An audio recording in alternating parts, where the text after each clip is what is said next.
Hello and welcome to Stratnewsglobal. I'm Surya Gangadharan and welcome to our continuing series of roundtables. Our focus is on China with a little difference, and I'll come to that in a bit. We have some very young scholars with us, but before I get to them, first my co-anchor Ramanand Sengupta, formerly of Outlook magazine, formerly of Rediff and places beyond. And now my guests, would each of you introduce yourselves? Sure. Thank you so much. I'm Anushka Saxena. I'm a research analyst with the Takshashila Institution's Indo-Pacific Studies program. I work on the Chinese People's Liberation Army and China-Taiwan relations. Yeah, my name is Amit Kumar. I'm also a research analyst with the Takshashila Institution, and I work at on the issues at the intersection of economy, technology, and security. Hi, I am Suyash. I was former research associate fellow at Takshashila. Currently, I am based out of Taiwan. I am independent scholar and studying advanced Mandarin in Taiwan. Great. Good to know you all. I'm glad that you're all present here for our little chat. So, Anushka, I'd like to begin with you. Quick sense from you as to the current situation in China. We hear a lot of turmoil in terms of politics, but we really don't know what's going on. And $1 million question, how stable is Xi Jinping? Right. Thank you so much for that. Sir, this is a time which is very eventful for China, and so it's kind of an opportune moment for us to be discussing this because just yesterday the Politburo met and they decided to expel former defense ministers Li Shangfu and Wei Fenghe from the Communist Party of China. And this is also the time when the announcement has been made that the third plenum, which is usually a meeting of the party state to discuss economic issues and the direction of the country's economy in the coming year, in the coming couple years, is also going to happen between the 15th and 18th of July. And so, on the question of what the internal sense and sentiment in China is at the moment, there are a bunch of factors: social, political, military, and economic, of course. And if we look at the trajectory of how China is perceiving its domestic and foreign worlds today, the sentiment has darkened significantly, especially in the past 5 years. Or kind of from the beginning of the third term to Xi Jinping to the ending of his second term. And during the 19th Party Congress in 2017, Xi Jinping remarked that China is standing in a world where there are significant challenges, but the time to develop as an economy is excellent. And now we see that in the 20th Party Congress in 2022, he's saying that we're seeing changes that are unforeseen in a century and that opportunities for development are concurrent with great risks and challenges. And in that regard, internally, China is making great economic shifts on trying to divert some of its focus from being an export-led economy to a consumption-led economy, but it's failed to drive the consumption that it so needs to become self-reliant and sufficient. At the same time, it's facing external challenges from countries crossing its quote-unquote red lines vis-a-vis Taiwan and the South China Sea, to the environment becoming more hostile, as Xi Jinping put it, its scientific and technological strangholding of Chinese development when it comes to semiconductors, AI, or other critical tech. And so clearly China is standing at a crossroads where it wishes to carry on with a progressive development path, but at the same time its internal and external challenges are just too broad and diverse.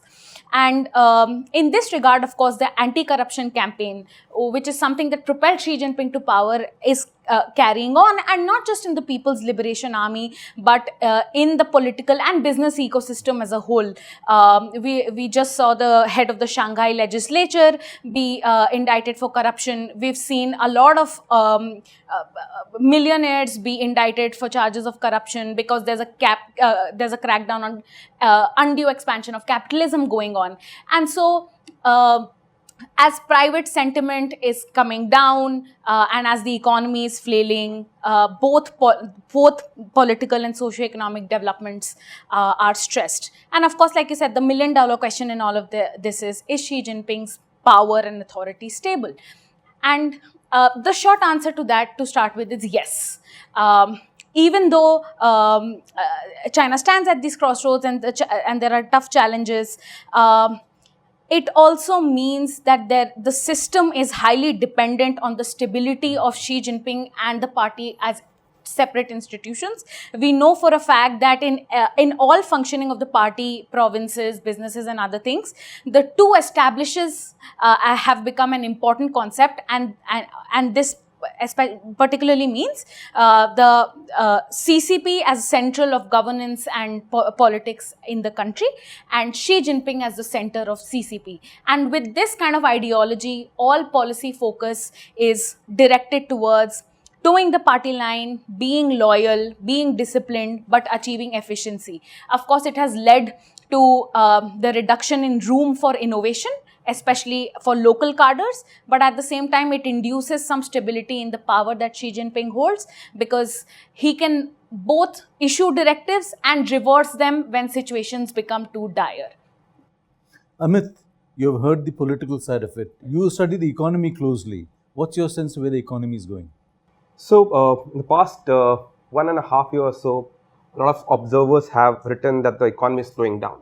And that is correct. If you look at the GDP numbers lately, in the past 2 or 3 quarters, China has not only China has seen a reduced GDP figure, but also the fact that deflation has seeped in.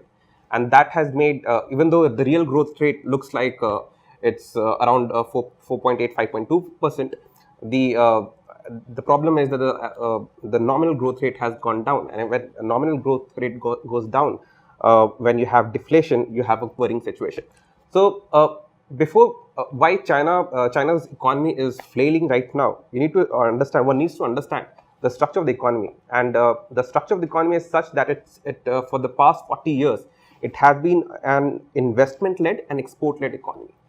Now, after 2009, what happened was that there was a shift wherein we saw that the globalization sort of impeded, and countries started to turn inwards. There were a rise in protectionist policy, and therefore, the global trade has not recovered to the pre-2009 period.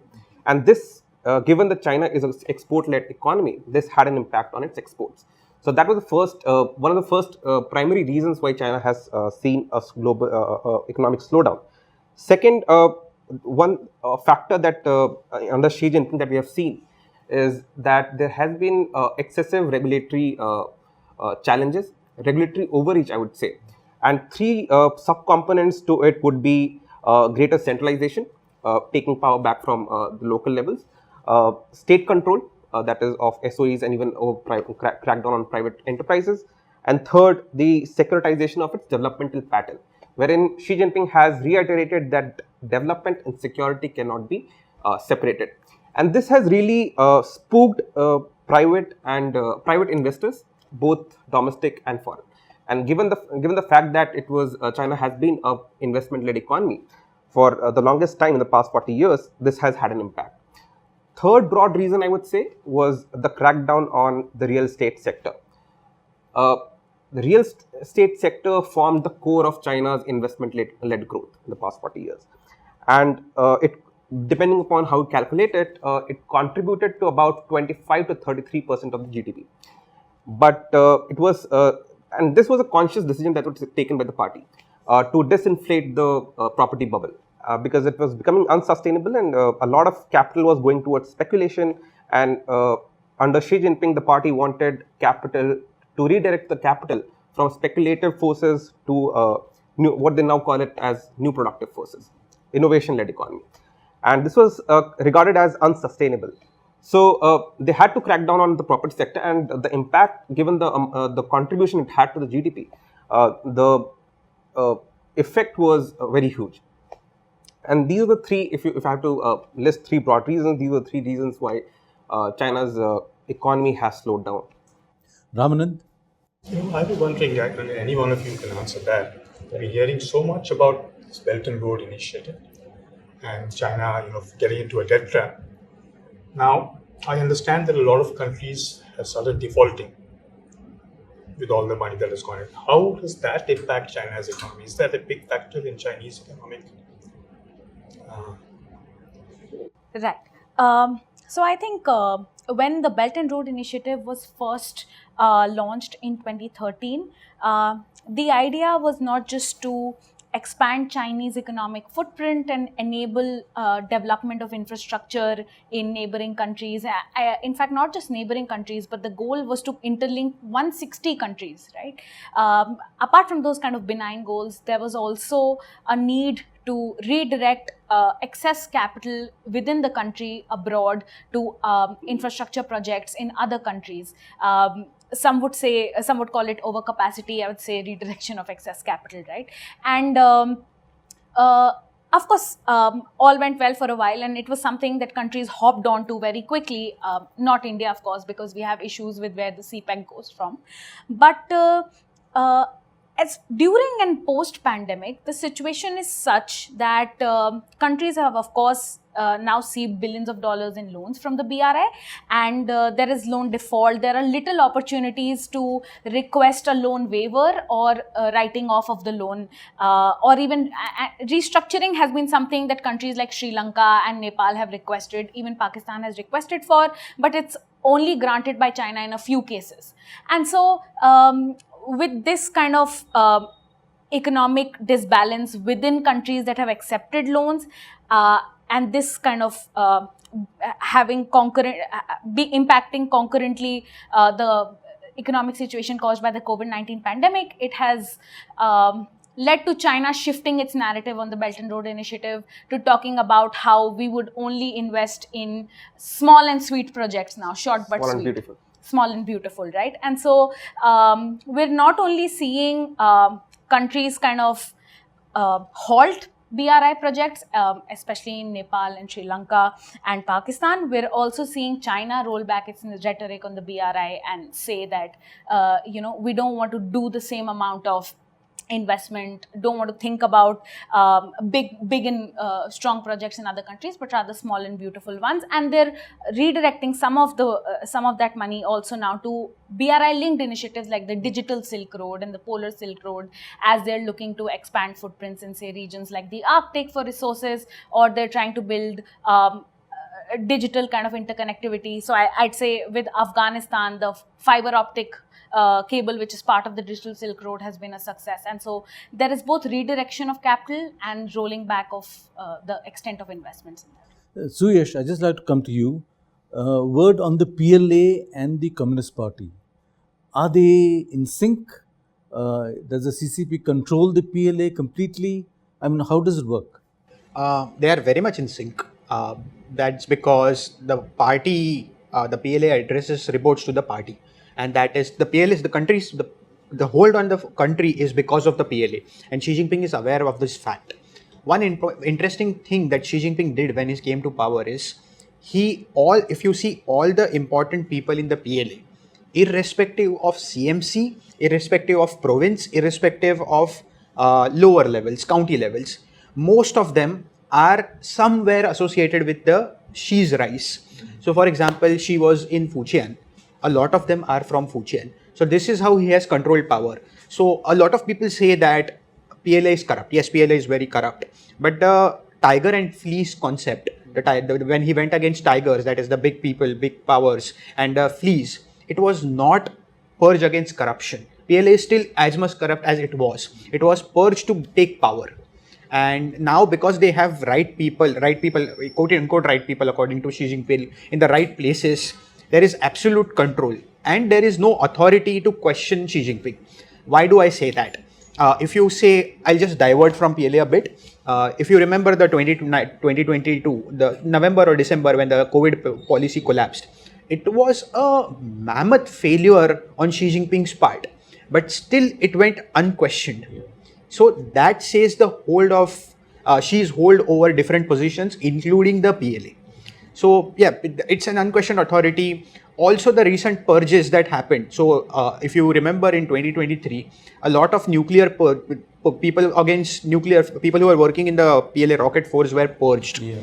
A lot of speculation is about corruption. Yes, rocket force was corrupt. One reason being, if you see the budget, how the PLA budget has been formed, national security budget, we don't know where the money for rocket force comes from. Similarly, former SSF, and if you see the development and trajectory of rocket force in last 10-15 years, a lot of money has gone into rocket force. So corruption was definitely a reason. But PLA also, there are multiple cliques in PLA. Like in the party where there was Shanghai clique, where there was Communist Youth League clique. A rocket force clique was a big clique in PLA. It is given way to, it is moving towards the Air Force clique. Now Air Force clique is emerging within the PLA. And one of the major reasons was, so I divide that into three reasons: one, corruption; one, clique getting overpowered; and third one being disciplinary action. But to conclude what I'm saying, there is absolute control by Xi over all the institutions within the PLA at the top level and also medium level. Yes, it is difficult to control the county levels, but yes, there is absolute control, that because the party cannot rule the country without PLA at its disposal. Ramanan? Curious, you specialize on the Indo-Pacific. Yeah. So I was wondering for a long time, where is the Philippines getting the kind of courage to push back the way it has been against Beijing? Is it just because the Americans have pledged support, or is it, for instance, now they're reinforcing Subic Bay again, I'm told. And at the same time, we are selling them stuff like BrahMos and things like that. But yet they're still far, far inferior in terms of sheer power when it comes to China. So where is this courage coming from? So I think it's a sign of frustration, and I mean, if you look at the trajectory of Philippines' policy towards China, it had its fair share of disputes with China in the South China Sea and various islands. And the problem was when Philippines decided to balance China by partnering with, of course, it's somewhat of an ally to the US as well. When it tried to do that, it didn't work, and then you had a change. You had a change of heart in the Philippine administration, wherein it tried to bandwagon with the Chinese, and the idea was if they decided ditch the US and bandwagon with the Chinese, these series of halts, this series of charges at the Philippine fishermen or Philippine coastal guard or the army in the South China Sea would come to an halt, but that hasn't happened. So there was an incessant urge on the part of China to put its claim, and the Philippines were not finding a way wherein they could actually try and get the Chinese to stop doing that. And I think it's a sign of frustration where they had to revert back to their earlier policy of balancing the Chinese in the South China Sea. And I think very recently, last year, I think there was a deal between the Philippines and the US when they said some of the bases they were handed over to the US. And I think just 2 days before, I think one of the Philippine official has made a statement that if need be, they'll be ready to. So there was a question on whether the Philippines would allow the US to use the base in an event of an attack on Taiwan if China invades Taiwan or attempts to invade Taiwan. And I think just 2 days before, there was a statement by Philippine official when said if it furthers Philippine security, they might be open to that suggestion. They also have, I think, 200,000 people working in Taiwan, Right. Filipinos working Right. in Taiwan. So that also makes a difference. True. Suyash, getting back to PLA and Taiwan, how do you see this tensions that are going on there? I mean, what direction do you expect these could take? I can give you 3 or 4 instances, 3 or 4 different strain of thoughts. First train of thought is 2027, before 2027, reunification has to happen. Why do I say that? 2027 is the PLA's 100th anniversary. But that's practically not possible. Assuming everyone within the institution is a rational actor.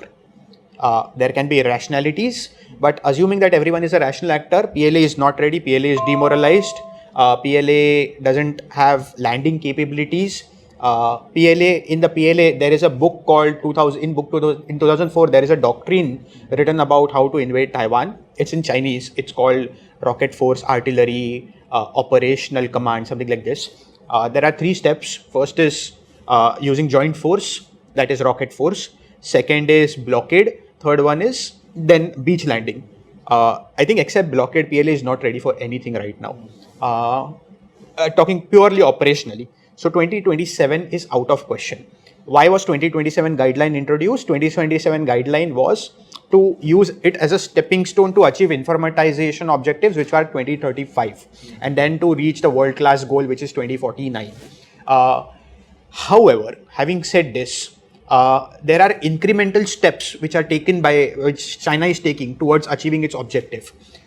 We call, in Indian terms, we call it salami slicing, but a better term for that is coercion. So if you see, since Nancy Pelosi's visit, we don't have to go back. Since September 2020, they have started doing those exercises in and around Taiwan. Exercises happened during Nancy Pelosi, but the median line was first crossed in 20 years in 2019. After 20 years in 2019. So these are slow and incremental steps, poaching into little areas, making it a new normal in and around PLA. So when the first exercises happened, it happened in 5 areas, 2 of which are the major ports. So first happened near Kaohsiung and an island called Shaoliaoqiu, which is a major entry point to the Kaohsiung port. So now the second time it happened on the eastern side of the PLA. There were rockets fired over eastern side of Taiwan. There were rockets fired over Taiwan. So these are small and incremental steps, and it is according to the playbook, because they have done same in case of India. They have done same in case of South China Sea. So these are coercion tactics that are being used. It is not very definitive to say when invasion will happen, if it will happen. If it will happen under Xi, though Xi has made his lifetime objective for a reunification. For a while, he said peaceful reunification, and he dropped it in 2019 and readopted it in 2021.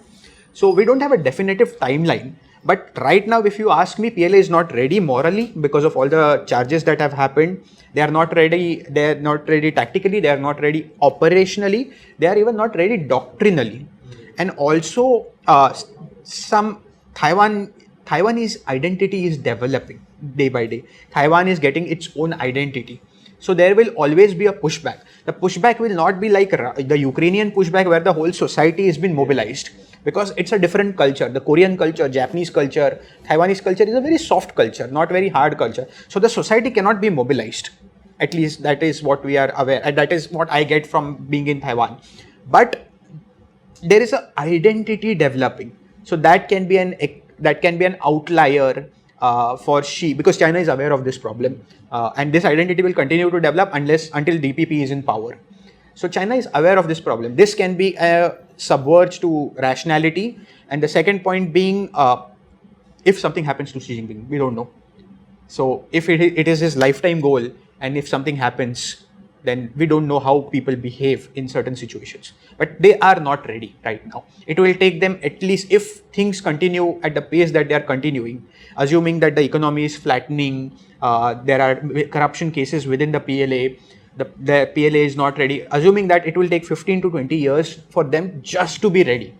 And then we can talk about this. But Xi Jinping have that much time. If it is lifetime goal, we don't know. Because once you enter into a conflict, then you don't know how you control the conflict. Then we don't know where the conflict ends, because US comes in, India comes in, the East Asian countries come in, Japan comes in. Then we don't have a control over the conflict. So we don't know what is going to happen. You know, it's interesting that you said that when you mentioned blockade as well.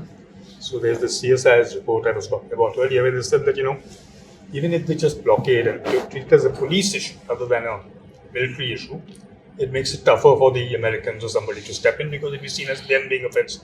But it could still cripple Taiwan even if they just blockaded a few ports. Yes. So what are the options that Taiwan has if that happens? To be very honest, there are very less options, because you just have to block 2 ports. One Kaohsiung, one on the eastern side on Hualien. Kaohsiung is on the west, the other side Hualien is on the east. You just have to block 2 ports. I would recommend everyone to read a fantastic paper by Professor Fiona Cunningham. She has written that 2 years back. She won the best paper of the year it's a paper on blockade. They just have to block 2 ports, and that's it. The economy is crippled. Forget blockade. One good thing that DPP has done is slowly disintegrating from China. They were so much dependent on China for all its import. Under DPP's Tsai Ing-wen's administration, they are slowly disintegrating, especially after 2019, 2020, in her second term, they are reducing their dependence. Though these are gradual steps that are being taken, but that is one way of doing it. And yeah, Taiwan is not ready. They don't have anti-blockade tactics. Because once things are blocked, you cannot do anything. You will suffocate. So yeah, that's very difficult, and that is why the exercises on the east, right? Blocking Kaohsiung, which is on the southwest, is very easy. But blocking on the east is very difficult because we are very close to Japan, we are very close to Okinawa, we are relatively closer to Guam. So that is why if you see the pattern of exercises that are happening in the east part, that is happening in the Yellow Sea, that is happening in the South China Sea, that is happening in the Western Pacific, they are more of, when they are operating near, they are doing blockade exercises, they are doing amphibious exercises, and when they are operating in the Western Pacific, they are doing more conventional deterrence exercises. Why conventional deterrence exercises? In case of a blockade, you have to deter the US conventionally. It will not go into something else. We're taking a short little break. Be back with you in a while. Don't go away.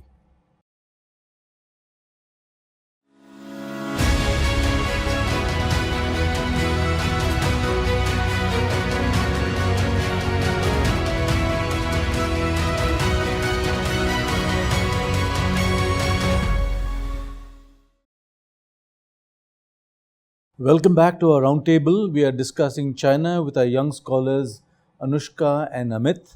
Our third scholar Suyash had to leave and he is getting back to Taiwan. So Anushka, Suyash was talking about Taiwan, China's intentions and all that. What's your reading? Right. I think Suyash covered a bunch of the stuff, especially with regards to timelines for invasion, and there's been a lot of speculative and deliberation to the point where it's going into stargazing. But I just wanted our listeners to take away 4 reasons why the dynamics in the Taiwan Strait have become so volatile today, and why there's the incitement of so much deliberation on the question of invasion. The first is, as Suyash said, the development of a self-identity and sovereign sentiment in Taiwan. Now, mind you, nobody, at least that's what the survey suggests, both government and otherwise, that majority of the people in Taiwan don't want to declare such a thing as independence. They're happy with de facto sovereignty, that is the status quo, they want support from external powers, they want their government to support them, but they do not want independence, because that means that's an existential life or death question.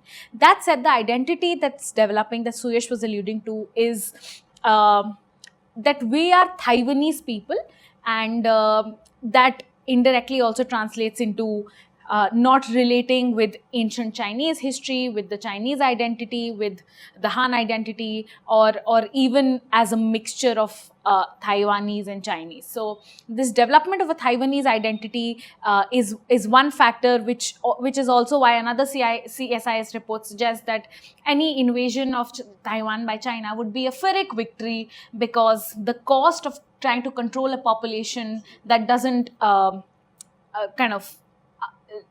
relate with you is just too much. So it's not just the military cost, it's also the cost of controlling a population that doesn't relate with you. The second factor is that this the politics has significantly changed, in that since the Democratic Progressive Party came to power in 2016, they've repudiated the so-called 1992 consensus, which kind of from the Chinese perspective is the fundamental pillar determining China-Taiwan relations. They've said there's no such consensus. Taiwan and China are peers, and they simply do not accept the idea that a one country, two system can ever exist. And so that political stance of the DPP is other kind of inciter of both the domestic sentiment of a Taiwanese identity and the external challenges vis-a-vis China.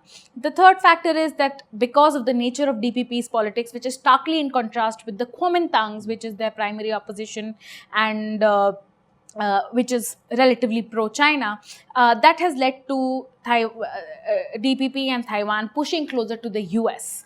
And because the US-China rivalry has translated into a Chinese worldview where everything is seen in the light of competition with the US, the Taiwan issue has come to be most important bone of contention between US and China. And all arms that are sold from the US to Taiwan are leading China to do things like sanctioning US defense firms, sanctioning Taiwanese economic economic cooperation with the US, so on and so forth. And the final factor is, of course, something that we've alluded to, which is that the PLA is becoming increasingly powerful and assertive. And it's not just preparation for an invasion or a blockade or even shelling of the outlying islands of Taiwan, Kinmen and Matsu, which are much closer to mainland territory. It's not even all of that. It's also that the toolkit the Chinese are deploying has become much more sophisticated, and these are two very interesting instances that I want to talk about. One is how the Kinmen Coast Guard just recently found flyers from a Chinese drone lying around on the island which read that secession is a bad idea, thinking of yourself as separate from China is a bad idea. And so those posters influence the populace. And the other thing is, of course, close political connections with KMT lawmakers. Now that the KMT is in a majority in the Taiwanese parliament and is closely also aligned with the TPP, which is a third party and has an opposition to the incumbent president, who is Lai Ching-te. Because of these dynamics, China is really capitalizing on its connections with the KMT, and that's why we've seen scuffles in the parliament just before Lai Ching-te came to the office, to the point where 5 lawmakers had to be hospitalized. And so the toolkit is much more sophisticated than just military preparedness. And I think these kind of 4 broad factors are why the situation is so volatile and warrants deliberation. Amit, I want to ask you, let's come to India for a second now, in the sense that I had a guest the other day who was adamant that, we can be enemies, but we can still trade. The idea being that, he mentioned Japan and other countries that do the same thing. And apparently they say that, look, we love profiting from our enemies. So that's the argument that they make from that. Do you think that's a policy that India should adopt, number one? And parallelly, either of you can answer that. There is talk that, Pelosi's visit to Takshashila and Tibet and all that stuff.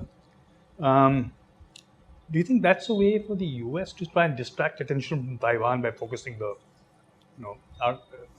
back to India? Okay, first on India-China trade. So, see, there have been 2 structural issues or kind of disputes in India-China relations.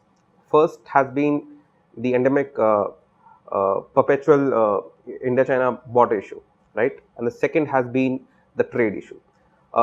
Border issue, you haven't found a resolution to the border issue. But when this was something, and in the past messages and the conversations with the Chinese Foreign Ministry and the Chinese government, Indian government has raised this issue of lack of market access to the Chinese market of Indian goods in the Chinese market, and the flooding of Chinese goods in Indian market. That's dumping of Chinese goods in the Indian market.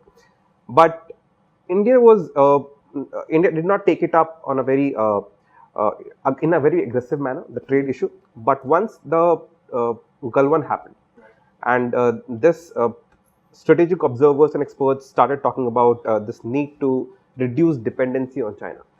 And given the fact that China is India's largest trading partner, and the trade between them is somewhere around $135 billion, somewhere around that, if you look at the Chinese data. Both the financial year of Chinese and the Indians are different, so you would find a difference in the numbers, but it's somewhere around $135 billion, of which around $117 to $20 billion is what Chinese export to us, and around only 15 to 20 is what we export to them. I believe you do the accounting separately for Hong Kong. If you added that, it would come to more, right? Yeah, it would come to more. Okay. And therefore, there is somewhat, and in I think 2022, the trade deficit for the very first time breached the $100 billion mark. So this was a concern that was raised by the strategic observers and experts. And just before the Gulwan happened, in India came out with the Press Note 3, which kind of it was directed to other Indian neighbors, but primarily it targeted China. and the Chinese investment came under a lot of scrutiny. And therefore, what we have seen, the Chinese investment in India has gone down. And also, there have been talks to reduce the dependency when it comes to trade. The idea is that the more you trade and the more you import from China, it could put you in a vulnerable position, because China has shown increased willingness to weaponize trade and economic coercion. Although it hasn't done it with India so far, but it is something that it has done it with Japan, Australia, right, even Korea. And Philippines also, right? So it's something that they have been known for doing it. So the concern is legit, but there's also, so this is strategic logic, but there's a diametrically opposite logic, and that's the logic of economic prosperity. So you have a situation which says the more you trade, I mean, you get, if you look at the kind of import that we have from China, it not only it leads to consumer satisfaction in the sense that you get cheaper imports and high quality product from China. Again, then a lot of these imports are intermediate goods which go into the manufacturing of Indian sector, and much of these products are then exported out of India. So it kind of also ties in with India's exports that India does. So a lot of Indian exports is dependent on Chinese imports, low cost Chinese imports. So there are a whole lot of sectors, and then there is comparative advantage. If you block those imports from China, you might lose out on sectors where India has comparative advantage, right? Because you don't have suppliers in India that could provide those high quality products at a cheaper price, and therefore the manufacturers would lose out, right? So this is economic logic. So you have a situation where you have a national security logic and you have an economic prosperity logic, and there is merit. There is merit in both the arguments. So you have to find a situation where you restrict some of the imports which might make you vulnerable to China, but also continue to trade in certain other sectors where it is not a case of strategic vulnerability or critical vulnerability. So that is something that we have to figure it out. What are the sectors where we should put a halt on imports from China? Telecom would be one of them, I suppose. Sorry? Telecom would be one of them for sure. Yeah, telecom, 5G, these are surely some of them. But continue to trade because with the Chinese. And I would give you the example of the Chinese that themselves employed, right, with the US. They were US was the Chinese principal rival for the longest time, and it continues to be so. But they did not halt trade. China is US's largest trading partner, and I think the same is the case vice versa. So I mean, you can continue to trade, but also have guardrails that prevent you from being susceptible to economic coercion. That makes sense. Right. And I think on the question of Tibet, I think Tibet is back in a lot of geopolitical conversations today. I think a couple weeks ago, there was a report in The Diplomat by a couple BBC correspondents on how the Indian Armed Forces and the Ministry of Defense are planning to come out with a list of Tibetan names or Hindi names for places in the Tibet Autonomous Province, and you know it's 2 weeks and we haven't seen such a list. But I mean, and I would like to believe that this was an excellent example of psychological operation, something that we did very surreptitiously. But of course, I have my own apprehensions, and yet, of course, the media frenzy that it has, of course, caused has come with many other developments. So, for example, the US Congress has, in a bipartisan vote, passed the Resolve Tibet Act, or promoting a resolution to the Tibet-China dispute. And the bill basically argues two things. The first thing it says is that the US's stance is that historically Tibet has never been part of China. And in a previous iteration of the bill, although that language is not there in the current text, it was argued by the sponsors of the bill that the US's stance is that Tibet has never been a part of China historically, and yet we do agree that China annexed Tibet in contravention to international law in 1950. So yes, the US's stance is somewhere between all the rhetoric on Tibet was a part of ancient China is wrong, but we do acknowledge that Tibet is effectively a part of PRC territory now since the annexation. And so in that light, the bill kind of provokes the PRC into coming onto the negotiating table with Tibetan democratically elected representatives and the Dalai Lama to resolve the issue and grant Tibet more autonomy, even as it remains a part of the PRC, because the last round of negotiation between the Tibetan representatives in exile in India and the CPC government in China happened in 2010. And so this is the first part of what the bill tries to do. The other part is that it wants the US government to direct some of the funds under the 2020 Tibet Policy Act to countering disinformation from China on Tibet.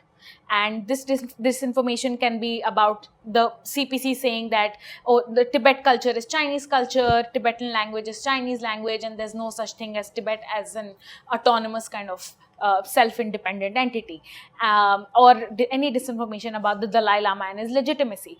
And so I think this bill, which is now with President Biden to sign into law, has irked China, and then at the heels of this came Nancy Pelosi's visit to Dharamshala, and of course, it threw up all the things that the Dalai Lama has done in India in the past.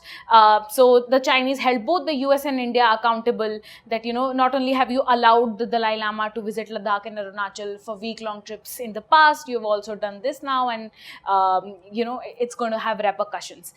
My position is that, there have been two strands of thought on this. Some have argued that the US is using India as a drum to beat and trying to get its own agenda out, because when Nancy Pelosi came here, she talked about the Resolve Tibet Act. But at the same time, we also see that the Prime Minister's office was there to receive her. The very fact that we've allowed this, we've had this be public, and we've capitalized on it, and we have made no official comments on this media frenzy that was caught on regarding the naming, is, I think, it tells me that we were as comfortable with it as the US was. Right. And we haven't seen anything more than perhaps speculation that China will come out with another list of renamed unsinicized places in Arunachal Pradesh. But yes, it is a signal that if we want to, we can really poke the bear on the Tibet question. Yeah, but we haven't played the Tibet card so far. So right. Do you think we are now trying to do that? The Tibet card could be many things. Could it be that we are now questioning Chinese sovereignty over the region of Tibet? Are we saying that CPC is not in charge of the Tibetan Autonomous Province and they should determine their own destiny? The US is certainly saying so. I don't think we are. I don't think we've gone so far back to the drawing board that we kind of reverse our stance as was discussed in the 1950s, where we acknowledge China's suzerainty, and then again later on with Rajiv Gandhi's visit. But I think we're certainly in a position where we want to acknowledge that under the threshold measures, like talking about how Tibetan, the sinicized names in Tibet, there are historically aligned Tibetan names to them, so the world should remember that.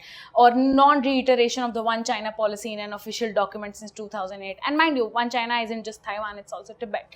So these measures tell me that we have the appetite to, like I said, poke the bear, but I don't know if there's a willingness to reverse the stance on acknowledging Chinese suzerainty or sovereignty altogether. So, last set of questions. What's the way forward for India and China? I'd like both of you to answer. Amit, perhaps?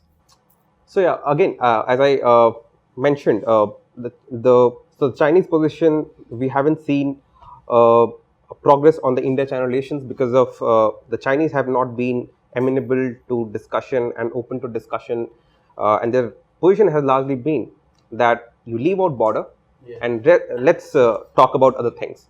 And India's position has been that no, until and unless there is peace and tranquility at the border, we cannot discuss other broader issues.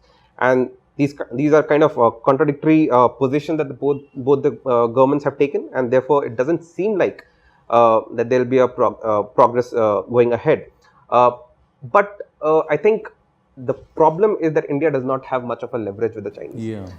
And the fact that India does not have a leverage has negatively impacted its bargaining power in the negotiations. So Chinese are not willing to succumb to the fact that, oh, if India does not makes Chinese investments, scrutinizes them very deeply and does not allow them to invest in India, or puts import tariff on the Chinese goods that are coming to India, China is not deterred in that way.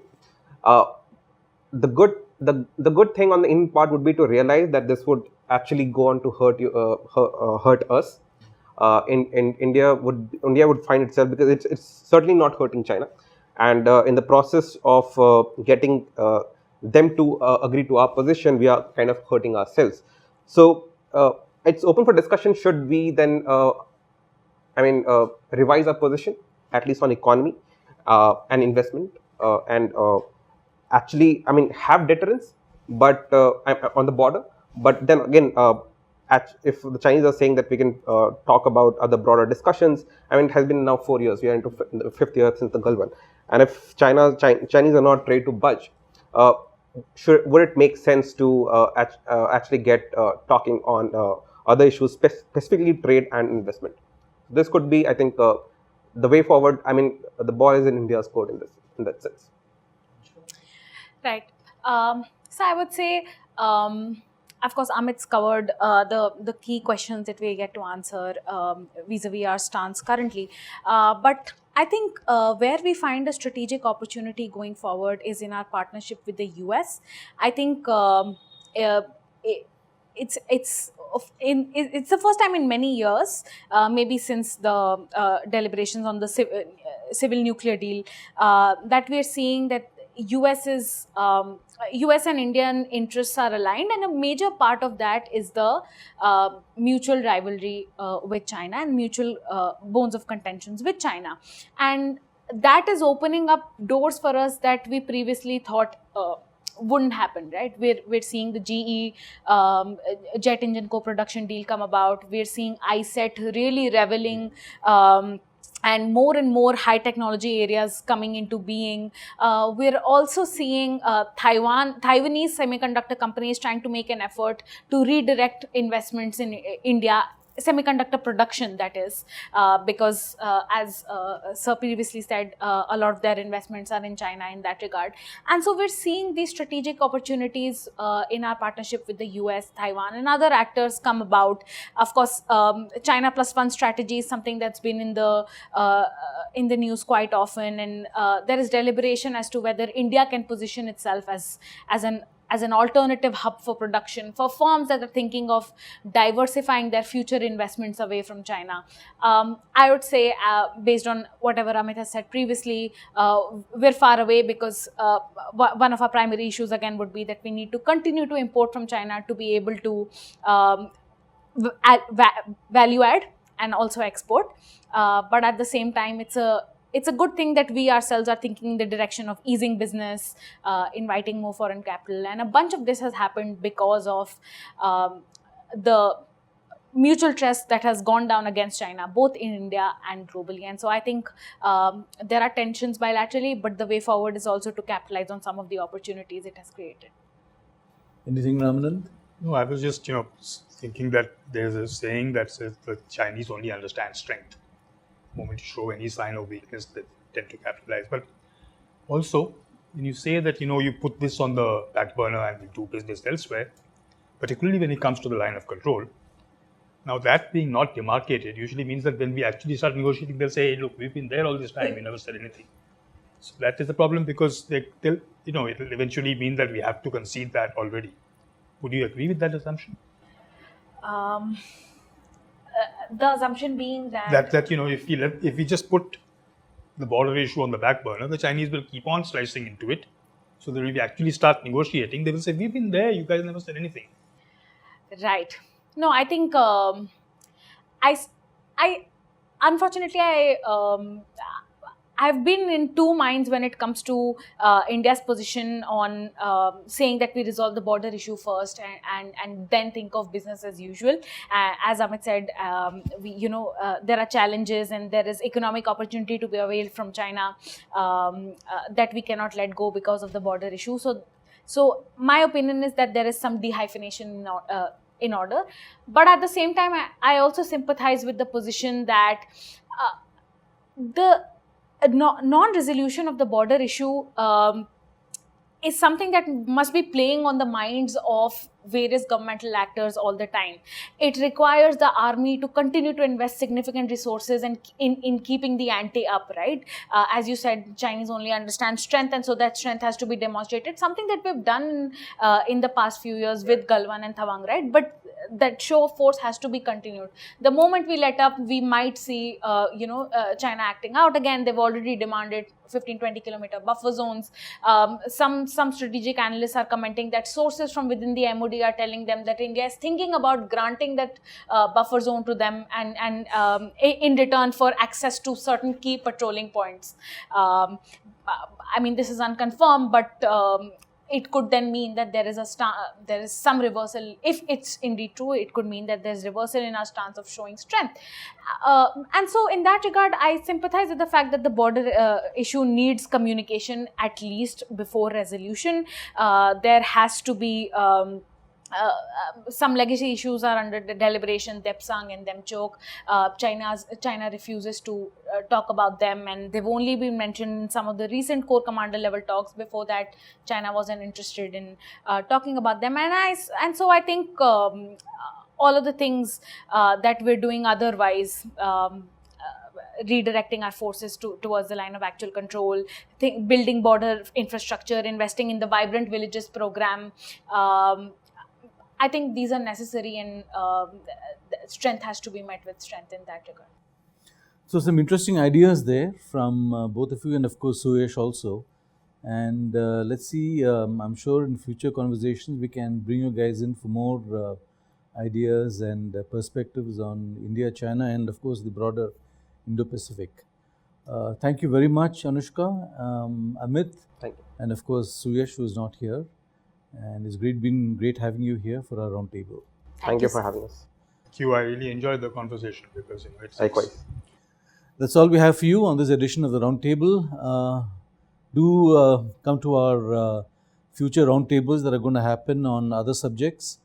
We look forward to your views and your ideas on these conversations that we have.